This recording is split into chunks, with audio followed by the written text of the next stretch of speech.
디딤돌 뭐 이런 거 받는 거 당연히 좋고, 받을 수 있으면 무조건 정책금리 받아서 집 사거나 뭐 이렇게 하는 거 당연히 좋은 거고, 그게 아니라면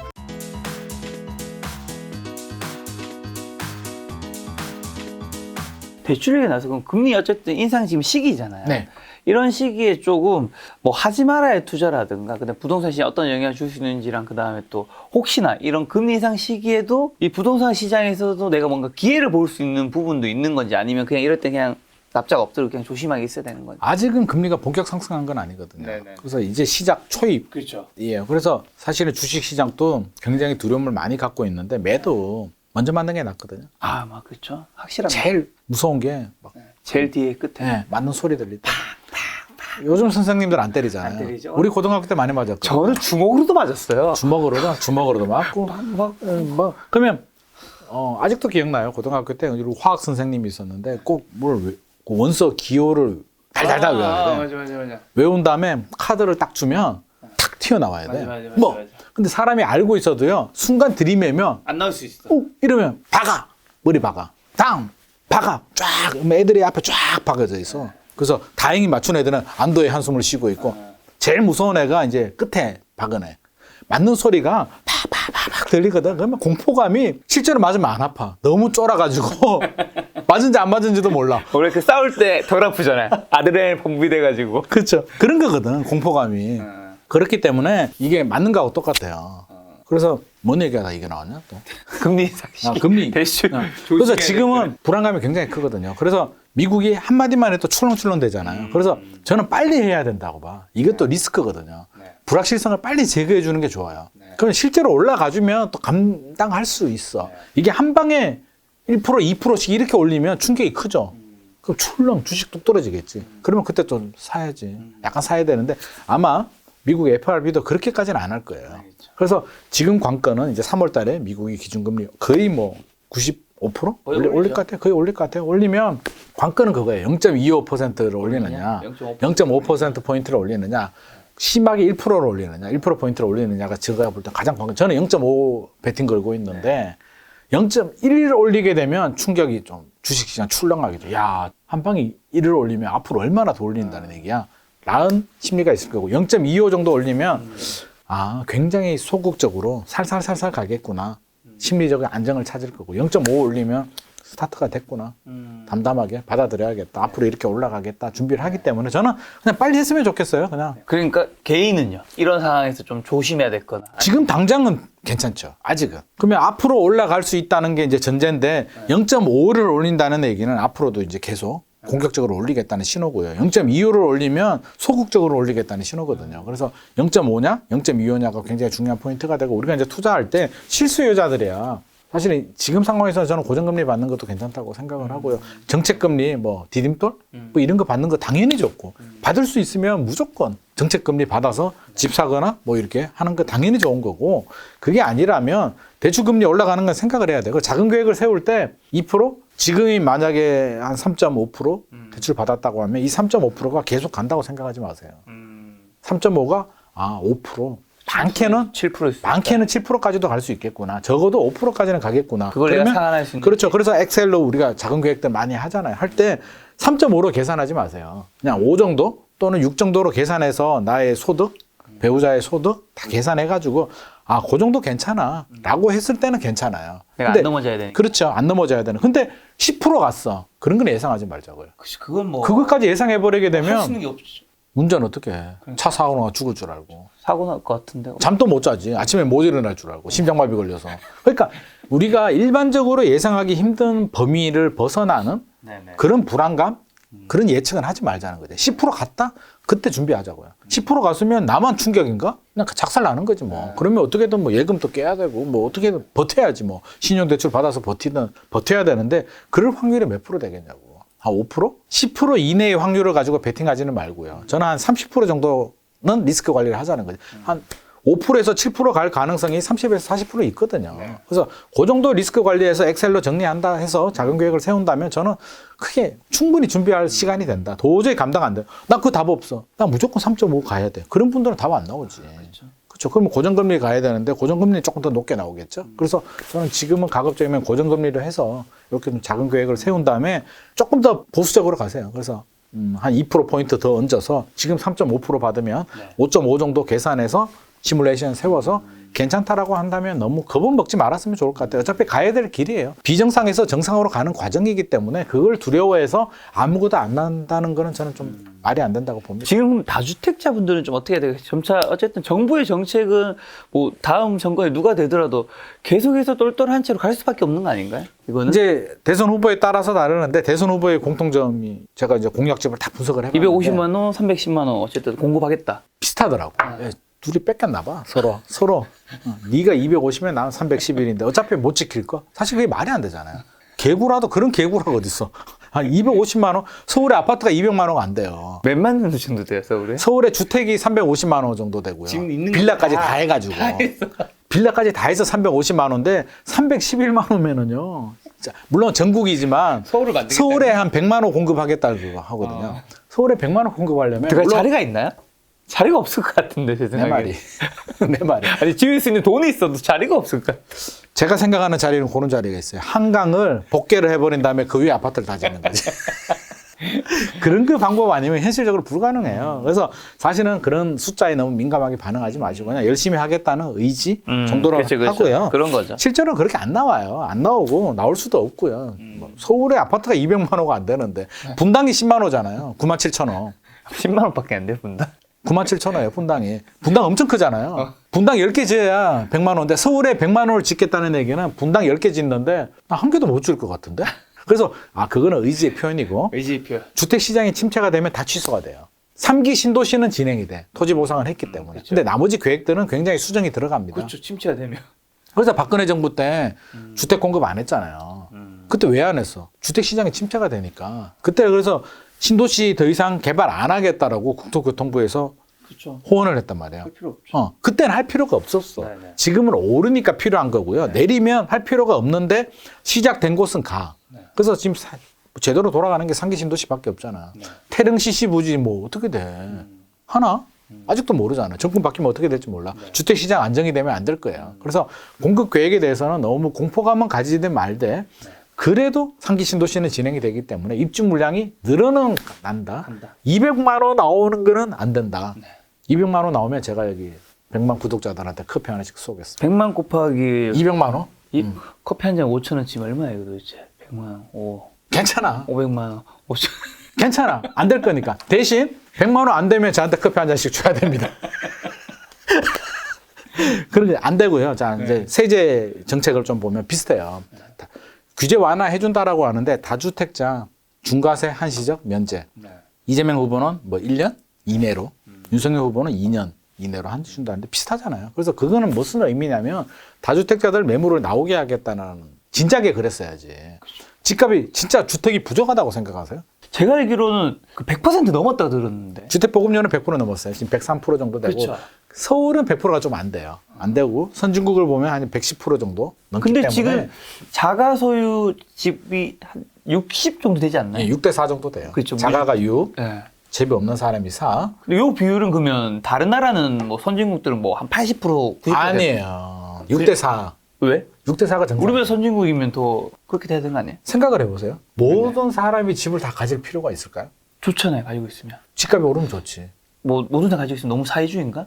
네. 아, 그런가? 사회주의지. 모두가 잘 사는 세상이 지구에 어디 있어? 없지. 그럼 있으면 하늘나라 좋겠- 가야지. 유토피아 같은 거. 그 유토피아지. 유토피아고 그런 세상은 없어요. 이상주의야. 모두가 집을 가지는 것도 이상주의야. 미국, 일본 또 6대4 정도 돼요.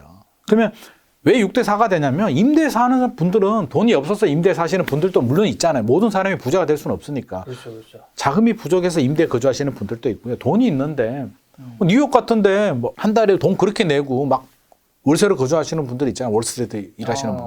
그분들이 왜 집을 안 사? 마음만 먹으면 사지만 나는 굳이 살 필요가 없어. 뭐 세금 터는 분들도 있고요. 그래서 6대4 정도 돼요. 그게 어느 나라든지 약간 비율의 차이지 6대4인데 정상적인 말씀하신 비율이라는 거 정상적이에요. 그래서 약간의 차이고 서울은 조금 부족해요. 서울은 6이 안 돼요. 한 55%? 53%? 그 정도밖에 안 돼요. 그래서 서울은 조금 부족해요. 서울은 좀 부족한 게 맞는데 전국적으로 보면 부족하지 않고요. 1주택을 다 가진 나라가 있어요. 아, 있어요? 예. 98%인가 97%가 있는 나라가 있어요. 루마니아라고. 어떻게 거긴 루마니아가 잘 살아요, 못 살아요? 잘 사는 나라라면 알고 있었겠죠, 제가 잘. 그렇지. 루마니아 그 러시아 옆에 동구권 옛날 공산주의 하던 왜 1주택이었냐면 사회주의. 옛날 그 독재자가 80년대인가 90년대인가 그런 정책을 폈대요. 전 국민이 집 하나씩 다 가지는 나라. 정책 마음 들었을 때 너무 좋아 보입니다. 좋은 집을 줘야지. 다 주니까 어떤 문제가 발생하냐면 내가 노력을 안 했는데 필요가 없는데 집이 하나씩 생겼잖아요. 노력 안 하게 되나요? 그렇지. 경제의 활력이 떨어지지. 왜? 집이 있는데? 그럼 건설회사들이 공급을 할까요? 수요가 없는데 다 집이 있는데 집을 안 짓죠.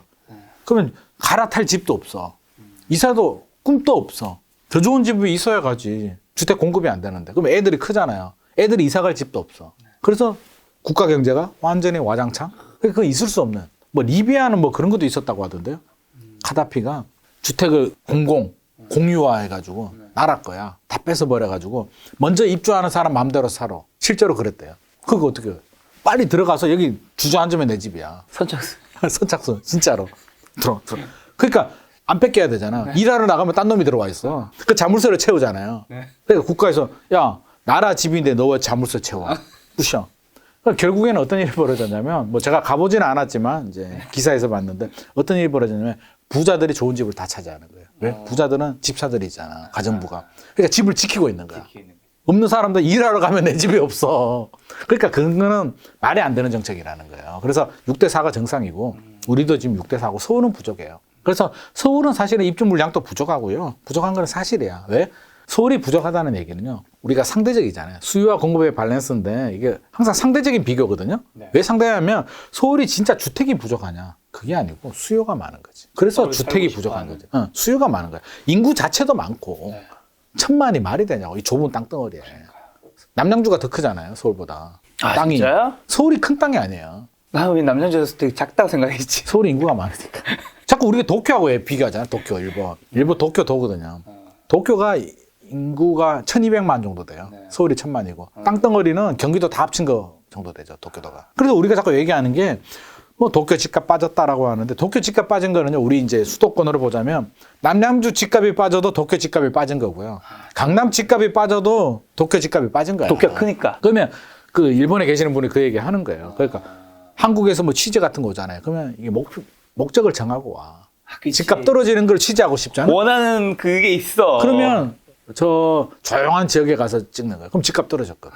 도쿄 중심부 록봉길 뭐 이런 데 가면 오르지. 맞아. 그러니까 그렇게 비교하면 안 된다는 거예요. 그래서 서울 같은 경우는 부족하다. 사실. 공급 물량을 늘려야 되는데 땅이 없다. 네. 서울은 개발이 완성된 도시다. 그래서 서울의 공급 물량 늘리는 것은 한계가 있다고 봐요. 그래서 뭐 김포공항 자리에 아파트 짓겠다, 용산민족공원 자리에 짓겠다라고 하는데 저는 반대예요. 왜? 그거 지어서 해결될 문제가 아니거든. 왜? 서울 집을 누가 사요? 서울 사람들만 사나? 아니죠. 뭐 경기도나 인천에 계시는 분들도 사고 지방에도 사시고. 서울 주택 소유의 한 20% 이상이 외지인 소유잖아요. 제 아시는 분 중에 제 아버지 친구분 중에도 서울에 아파트 하나 가지고 계신 분 있어요. 부자야.